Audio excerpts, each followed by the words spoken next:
नाशिकमध्ये विधान परिषदेच्या निवडणुकीमध्ये महायुतीमधला अंतर्गत संघर्ष, दोन पक्षांमधल्या नेत्यांमधला अंतर्गत संघर्ष आपण पाहिला. पण अमरावतीत काय होत आहे तर अमरावतीमध्ये काँग्रेसमधलीच धुसफूस, काँग्रेसमधलाच अंतर्गत संघर्ष हा सातत्यानं समोर येतोय. अमरावतीमध्ये काँग्रेसचे जे उमेदवार आहेत हर्षजित देशमुख हे नॉट रिचेबल असल्याची माहिती समोर आल्यामुळे खळबळ उडाली. पण आपण हॉस्पिटलमध्ये ॲडमिट आहोत, आपण उपचार घेतोय असा व्हिडिओ देशमुखांनी प्रसारित केला. देशमुख आयसीयूमधनं व्हिडिओ शेअर करतात याचा अर्थ ते मॅनेज झालेत या शब्दात यशोमती ठाकूरांनी गंभीर आरोप केले. त्यामुळे पक्षातल्या सगळ्या घडामोडींबद्दल पक्षश्रेष्ठी नाराज असल्याचं कळतं आहे.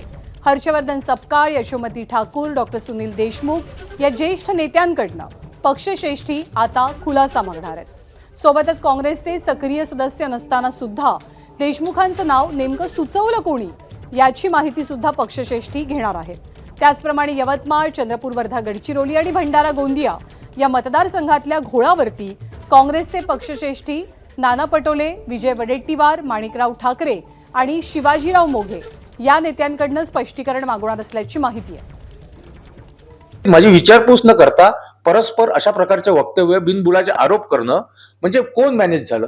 कारण या गोष्टीचा दुसऱ्या समोरच्या पक्षाला नक्कीच फायदा होणार आहे. हा अंतर्गत कलह ते दाखवत आहे, अंतर्गत अशा गोष्टीचे वक्तव्य ते करत आहे. तर याच्यामुळे दुसऱ्या पक्षाचा फायदा घेणारच आहे. म्हणजे इनडायरेक्टली त्यांना त्या दुसऱ्या पक्षाला सपोर्ट करायचा आहे की काय असं मला जाणवत आहे. असं आहे, उलटा चोर कोतवाल को डाटे. काल आजारी होते, आयसीयूमध्ये होते. म्हणतात 4-5 दिवस त्यांना बाहेर यायला लागतील. डॉक्टरांचं ट्रीटमेंट काय, एन्जिओग्राफी काय आहे त्याच्यामधनं काही स्टेटमेंट नाही. कम्युनिकेशन पाहिजे की नाही पाहिजे? आणि जर तुम्ही तयार असाल चला या फील्डमध्ये, चला या लवकर, उद्या या आणि सुरुवात करा. 4-5 दिवस राहिलेले इलेक्शनला. आणि अमरावतीतल्या या सगळ्या घडामोडींवरनं काँग्रेसचे प्रदेशाध्यक्ष हर्षवर्धन सपकाळ यांनी आरोप भाजपवरती केलेत. भाजपनं काँग्रेसच्या उमेदवारांवरती दबाव टाकल्याचं त्यांचं म्हणणं आहे. पण हर्षवर्धन सपकाळांच्या सगळ्या आरोपांना चंद्रशेखर बावनकुळेंनी उत्तर दिलंय. जाणून घेऊया.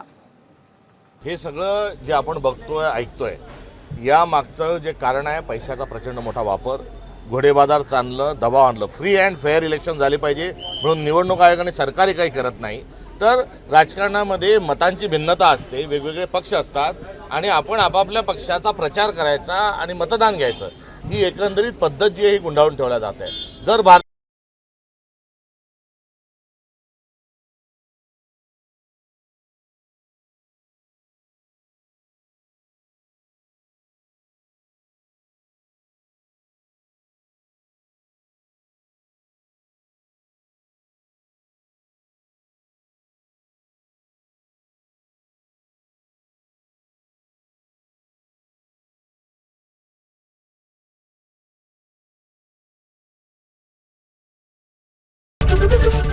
एबीपी माझा, उघडा डोळे बघा नीट.